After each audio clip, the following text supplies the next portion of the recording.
The Harmon's Chili Roast is so charming, and it's back now on Fridays and Saturdays through Labor Day, plus Labor Day itself. The best way to get great flavor out of green chilies is to roast them. And when you purchase a bushel of chilies, Harmon's will flame roast them right before your eyes at the store. Choose your own heat level. It's a celebration of roasted chilies all throughout the store, from chili cheese brats to hatch chili salsa. Head to your nearest Harmon's to check it out.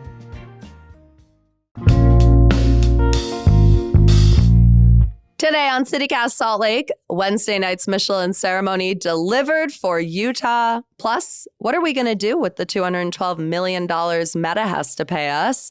And some picks for your weekend. I'm host Ali Vallarta. I'm here with CityCast Salt Lake contributor Kate Groetzinger. Hey. And executive producer Emily Means. Good morning.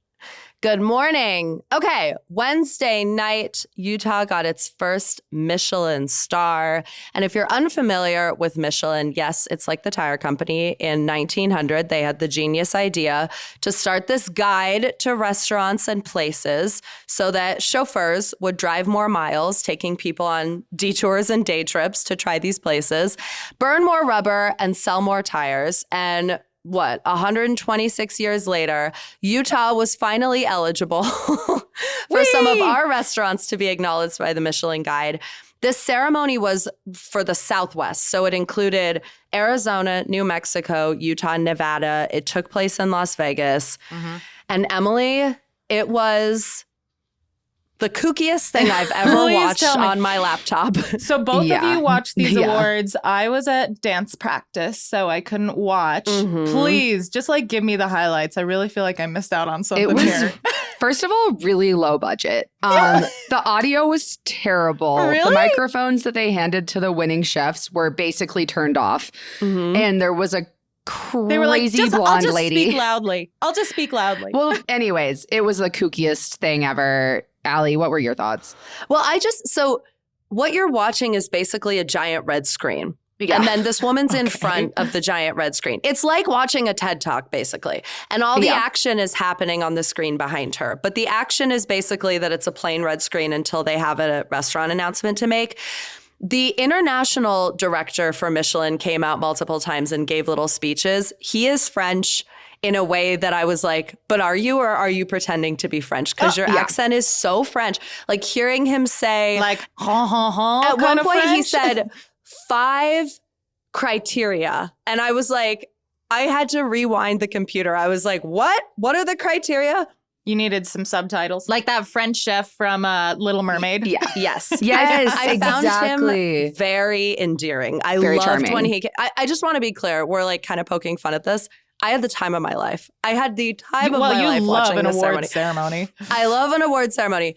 But the other thing that happens that's so crazy is that you continue to be reminded that Michelin is the tire company. Because every once in a while, the Michelin man just sort of runs across the screen on the background.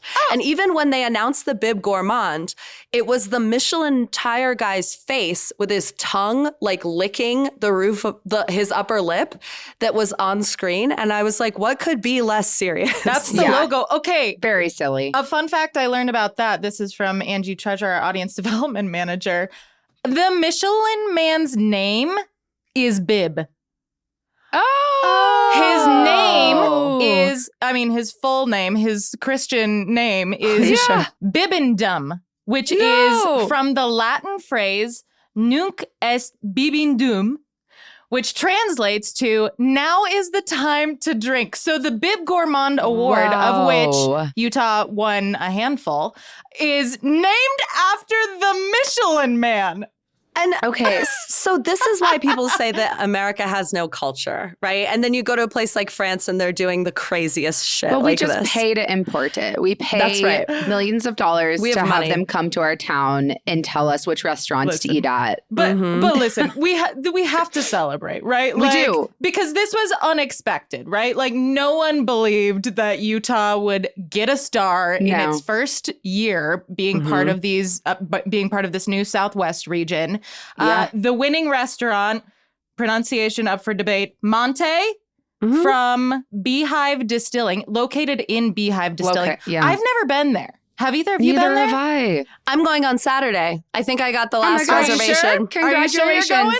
Yes, I am, because I made my reservation 1 minute after they announced Oh my God, it. you're I turned to my friggin' boyfriend genius. and I said, well, to be fair, I turned to my boyfriend and so my boyfriend owns a house in South Salt Lake. And I turned to him and I said, you just made $100,000. Oh my God. I said, if you own property in South Salt Lake, the biggest story to me is that you made $100,000 last night, because you're telling me that we now have a Michelin star restaurant just behind the Winco.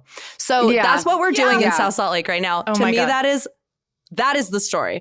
The story Pretty is iconic. like, South Salt Lake, hey, now that you have a Michelin star, would you consider investing less in drive-thrus and car lots?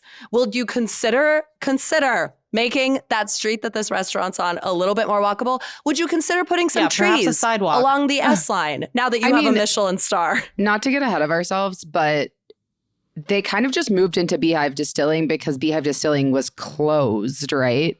Yeah, Beehive Distilling, I think, got sick of trying to operate like a bar. And so they continue to be nice a bar. distillery and rent out their absolutely beautiful, beautiful space for events. But they're not operating as a bar anymore. They're now just a distillery. And I think they found this partnership with Chef Bobbio as an opportunity to utilize the space. The space, right. Mm-hmm. But I don't think this is Beehive Distilling's restaurant, is what I want to say. No, Yeah. they're just there. I also feel like if I was them, I would move my restaurant to downtown Salt Lake as fast as possible. Mm-hmm. Well, then McKay's I hate going to to say lose that, out on but- his $100,000. So don't suggest that, Kate. But I'm just saying, I don't think it would be surprising to see this restaurant move locations now that they've won a Michelin star. Because the vibes in the Beehive Distilling, the food is gorgeous. I went to their Instagram, having never been there. I was like, what's going on over here? The food is gorgeous. it looks like what you would expect from a Michelin star restaurant, quote unquote. The vibes are like a warehouse. I'm like, the space could be nicer.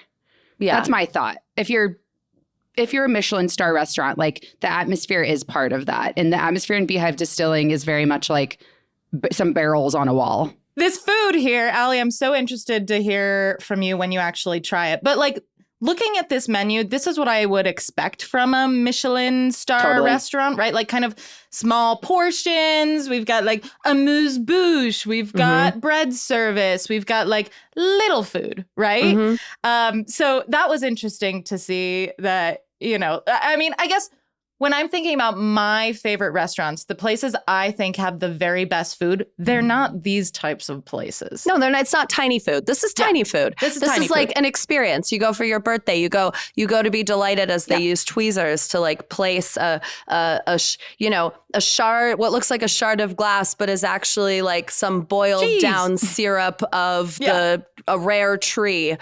Place Plus it foam. on your You gotta plate. have foam. That's what you're doing. It's about being delighted by that. Mm-hmm. Mm-hmm. It does look delightful. I think you're going to have a blast. The thing that you bring up about whether or not they would move locations, Kate, is really interesting to me, because a couple of months ago, when it was announced, story broken by us, shout out to us, right. that Michelin was going to be coming to Utah and sending their little CIA agent inspectors around Utah. We talked about Michelin stars. And one of the things we talked about was is the Michelin star the kiss of death? Is this sort of the double-edged sword of the food industry? I think one of the things that's wonderful about something like this in Utah is that it creates professional development opportunities for people who work in food and bev. If you can work at a James Beard restaurant, if you can work at a Michelin restaurant, it's a huge opportunity for your career in that industry, right? But one of the major consequences of getting a star is, and this has been very true in cities for example, New York, your landlord raises the rent. Mm-hmm. And there was research that was done by a university in England about Michelin restaurants in New York City in particular. And they found that of restaurants of the same caliber, 1 in 5 of them without a Michelin star closed within a certain period. I think it was 4 years or something. But 2 in 5 of them with a Michelin star closed. Really? Because it's just an Higher closing unbelievable amount of pressure. Yeah. Again, the landlord more inclined to raise the rent. It's a heart, because you have to continue to maintain it. There's a maintenance policy with the Michelin star. It's not set it and forget it, really. And so, there are chefs out there who are count me out. Like, I know what but pressure this this guy puts on a kitchen. who won Not was him. He was like, count me in. In their Instagram profile, they had looking for a star. Like they were single-mindedly looking for the star. Yeah. And he said that in his speech. He said, I said 5 years ago I was going to bring a star to Utah or something like that. And I did. Wow. Yeah. I mean, props to this chef for sure. Props to this Will chef, any of us be able to for get real. into this restaurant ever again, except for Ali this weekend? Probably not. I looked at reservations this morning. None within 3 months. I mean, there's just none. But listen, this wasn't the only restaurant that was awarded last night. And I think we should talk about those too, because I've been to those because I've actually been places. to those. So, I mean, we talked about Bib Gourmand, this award named after the Michelin Man. Basically, it represents good food at an affordable price. I was absolutely tickled to see Pho 777. This is like a West Valley pho place. One More Noodle House, which I haven't been to, and Feldman's. Feldman's is one of my favorite sandwich places. It's a Jewish deli. All awarded Bib Gourmands. Any surprises there for you two? I feel like I hear people talk about One More Noodle House all the time. It comes up a lot. Obviously, Pho 777 is that Pho King guy's favorite one. True. And sorry, what was the other one? Feldman's surprised me. Feldman's comes up a lot though. Anytime anyone is like, "Where do you get a sandwich in Salt Lake?" People are like, "Central Ninth," and then somebody's like, "Wait, Feldman's." Yeah. That's exactly the conversation. I have it almost daily and sometimes inside my brain. That said, do I think that when Feldman's opened as like a Jewish deli in like a quiet Salt Lake suburb, did they think that they would be going on stage at a Michelin ceremony however many years later, 15 years later? Probably not. Not at all. I think that's really cool. Really cool. That's really cool. Shout out to them. When the name of the game with Michelin is so often tiny food, to see like a half-pound pastrami sandwich recognized is like, yes, let's go. Right, but this is a different category. Like specifically not the tiny food category. On the topic of the tiny food category, one thing that I think is worth pointing out is Utah is the only state the only place other than Las Vegas that received a star last night in the Southwest Awards. Yeah. So that's pretty amazing. Like Santa Fe was in the running, Phoenix was in the running, and Salt Lake took home a star. Was the only one who took home a star other than Vegas restaurants, which of course don't count because they're fake. Wow. They're all like Jose Andres by blah, blah, blah. No, but you're right, because like Tucson, Arizona, also a city in the running, is literally a UNESCO city of gastronomy. One of only two in the United States, a global recognition for food culture. And they actually have a nonprofit that the city established to help like manage their status and make sure that restaurants can access good ingredients and things like that to be responsible stewards of that status. So yeah, that's really tough competition. I mean, that's huge for Monte. You mentioned Emily Bib Gourmand. There's also, they did like a we recommend category. They did shout outs. Basically, they did shout outs. Those went to Handle, Coyote, Matilda, the Nelson Cottage by High West, and Star of India. I've only been to Coyote. I don't even think I've been to Handle. I've been to HSL, Handle Salt Lake, but not Handle up in Park City. I see. Handle Park City is delightful. I went there for an anniversary and they just gave me so much free stuff. And it was delicious. I mean, I also love their cauliflower. Everyone should get the cauliflower if you go to Handle. Coyote, I think it makes sense. I am personally not like a big ramen person. So this is not my favorite restaurant, but it's hard to get in. People love this place. And I don't think I've been to the other ones either. So I mean, now that all of these restaurants have kind of been blessed with the Michelin kiss, do you think that even these kind of lower level awards and recommendations, it's going to be hard to get a table? Well, so the conversation that I had with my boyfriend when we were watching this on Wednesday night is when Star of India was named, I was like, I've never been to Star of India. Have you been to Star of India? He's like, no. I was like, well, we should go. And then we were both like, but if we go like tomorrow, that's really embarrassing. Yeah. Well, yeah. So he was like, Kitchen we should girl. go now. We should order takeout right now. Right now. Did you? Yeah. I assume there'll be a bump for a month maybe, but things will probably chill back out. I don't feel like people are going to be sitting around a few months from now being like, let me check the Michelin guide for where to get a sandwich today. Yeah, totally. One thing I was thinking of was like, what are some other good restaurants in town? And of course, the James Beard Awards are another food award. And there was no overlap between James Beard nominees and Michelin winners, which I thought was really interesting. Yeah, that is interesting. I mean, I don't have the list of James Beard noms in front of me, but, you know, off the top of my head, what is it? It's usually like Water Witch, Gnome. It was like Arlo, Felt. Arlo, yeah. Those types Urban of Hill. places. Urban Hill. Oh, yeah. Urban Hill always gets it. Maza. Actually, you know what that's reminding me of, Kate?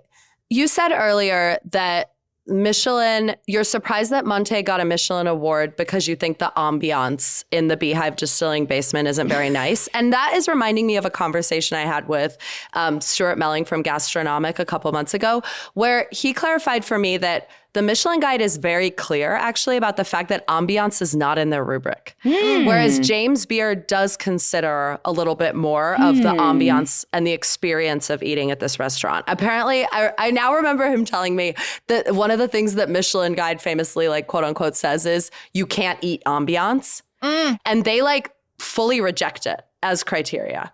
So you can count on, when it comes to James Beard Awards, I feel like, places that feel a little bit more like you want to send your friend there because they're going to have a good time. They might even like chat with the table next to them or like just enjoy the experience of being in the restaurant as well as the food.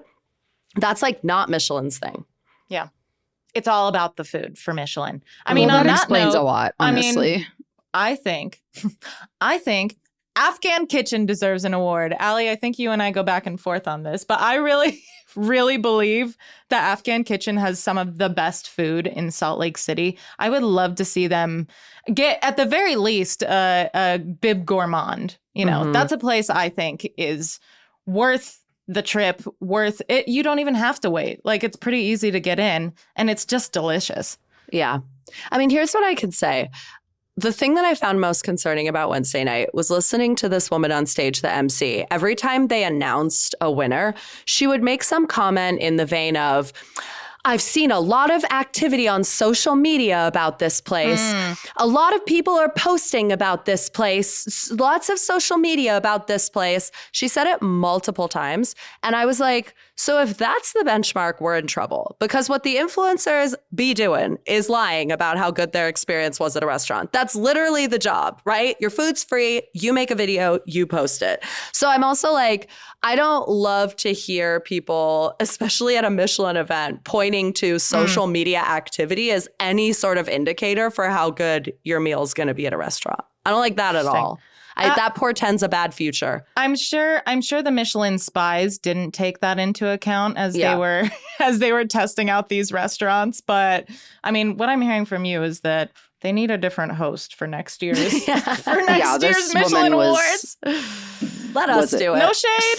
Too silly. We'd love to be invited. No. Yeah.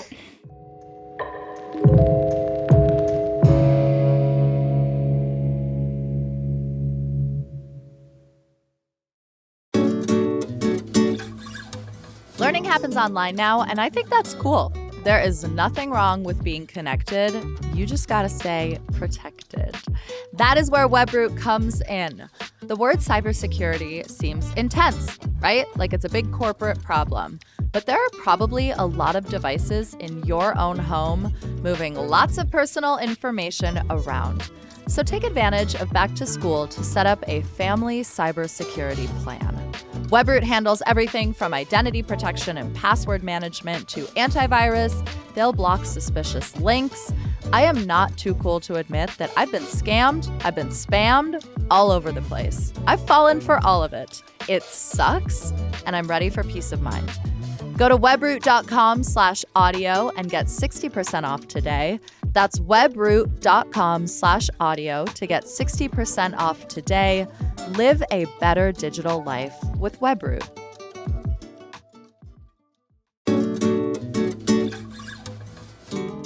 Nothing beats a tall, cold one on a summer day, and the Utah Beer Hop is here to serve. Utah Beer Hop is a traveling mini beer festival series hosted at local tap rooms. They're making 9 stops over 5 months, and each date has a unique theme: guest brewers, samples, and curated entertainment. You are just in time for the next one. The Wild West stop is at Two Row Brewing in Midvale and Wolf Dog Brewing in Sandy on August 29th from 1 to 6 p.m. I've never been to Wolf Dog, so this feels like a good excuse to check out something new. But here's the coolest part. There will be a free shuttle running between the two breweries all day. Break out your best cowboy boots. There will be live music, cool vendors, great food options, and lots of beers to try. Get all the details and a $5 ticket at utahbeerfestival.com.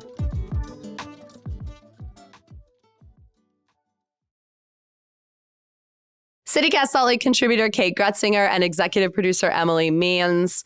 I just told you how I feel about people getting information about restaurants exclusively online. I feel like that's something Governor Cox and I could really agree on. Ooh, you don't even have to disagree better on it. No, Utah sued Meta and they won. They got a settlement. It's going to be $212 million, and it's a pretty big win for the state, particularly for the governor, who really has a bee in his bonnet about kids on their phones and on social media in particular, and has, I think, worked with the attorney general to make this one of the state's big issues, big fights. Yeah. I mean, this was a joint lawsuit with like many other states. Like almost all of them, I think. Basically. Yeah, everyone except for Texas, Florida, and New Mexico, Which I was like, you're not going to get in on this? Like, come on. Well, Texas and New Mexico have their own settlements, so really it's just Florida that's totally fine with kids getting manipulated by the algorithm. Planning their own lawsuit. There's some interesting stuff in here. Basically, the number that Utah gets paid out could grow if Snapchat and TikTok and YouTube sign on to similar terms. And those terms are basically that Meta will institute a lot of protections for users under 18, including age verification, which we can come back to that. No idea how they're going to actually do that. That's tough. 2-hour time limits across Meta apps, which are Instagram and Facebook primarily, built-in breaks, a midnight to 6 a.m. block, no push notifications during school hours, and a non-personalized feed option, which is apparently only available for under 18 users. I'm really jealous. I would love to be freed from the algorithm and just, get like, I don't even know what a non-personalized feed would look like these days. Do you just see your friends' posts again? Oh, that would be so nice. Nostalgic. Right? They'll be like, we're at Monte. We got a reservation. And I'll be like, good for you, girl. Double tap. Double tap. We'll be poking each other like we used to on looks Facebook. delicious! Exclamation point. I don't know about you guys, but I would go back to posting if I knew that it was my friends were going to see my posts and I wasn't competing against like influencers. And I would go back on the app and actually use it more if I knew I was going to be seeing posts from people I actually know. Yeah. So I really wish that they would let us all have a non-personalized feed option. Totally. Ali, you mentioned that this has really been Cox's bag. And I think it's kind of funny, well, one, when we agree with him on things, but I kind of want to parse through something with y'all, which is I am a little bit conflicted about Cox's war on social media. I do agree that social media has harmed my mental health personally. Yeah. Like the scrolling, it's not good for me. I can acknowledge that. At the same time, I can't help but think that this is somewhat akin to censorship in a way.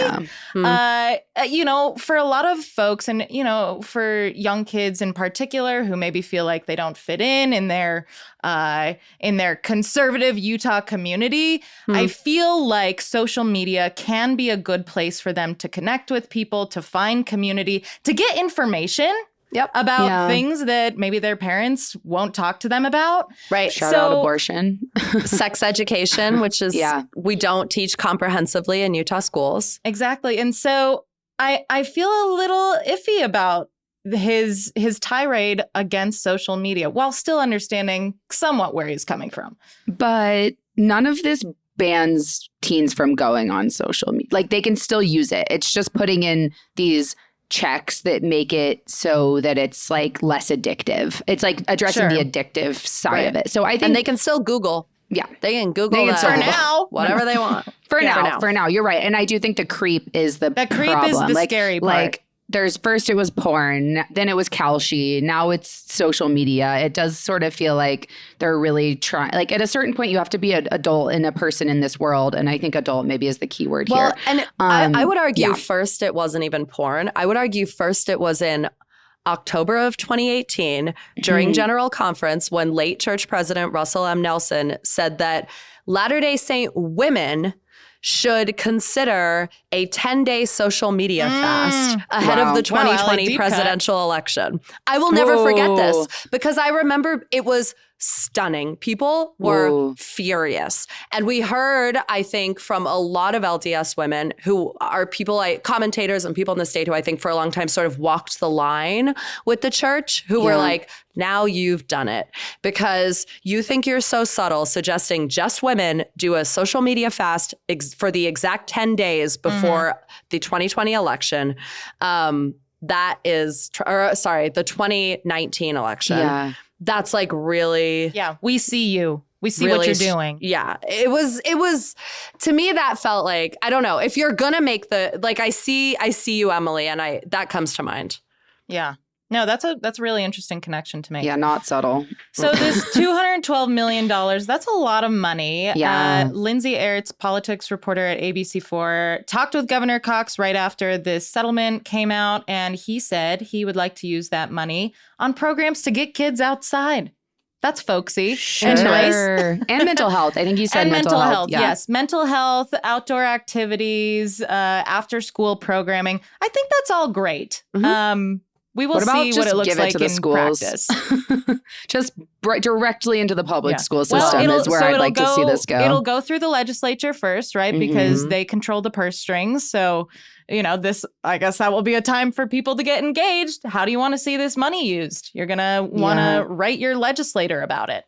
Well, and it kind of reminds me of in, 2022, when Utah, with many other states, got opioid settlement funds. Yeah.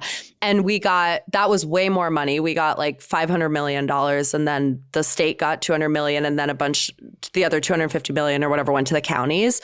But we did spend like a decade arguing over how to spend that money. And there were some counties that like implemented those funds in really cool ways.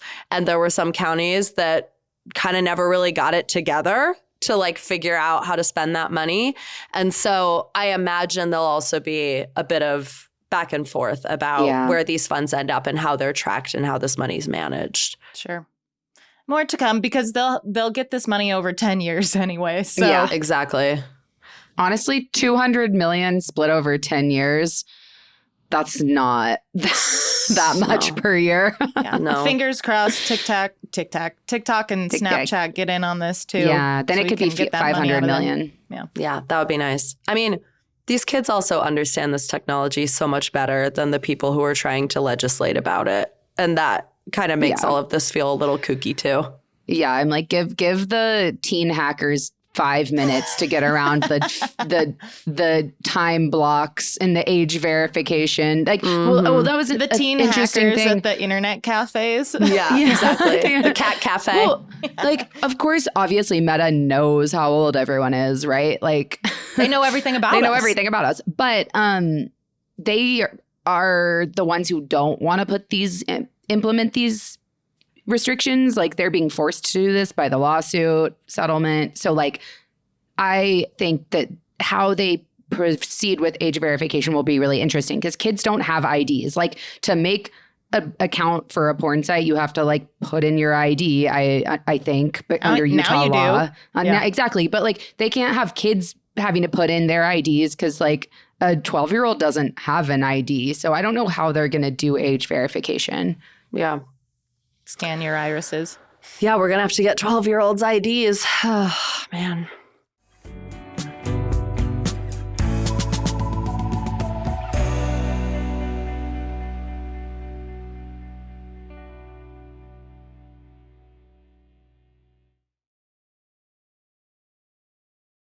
CityCast Solid contributor Kate Groetzinger and executive producer Emily Means. On Fridays, we do Pick of the Week. This is something we're just loving or looking forward to.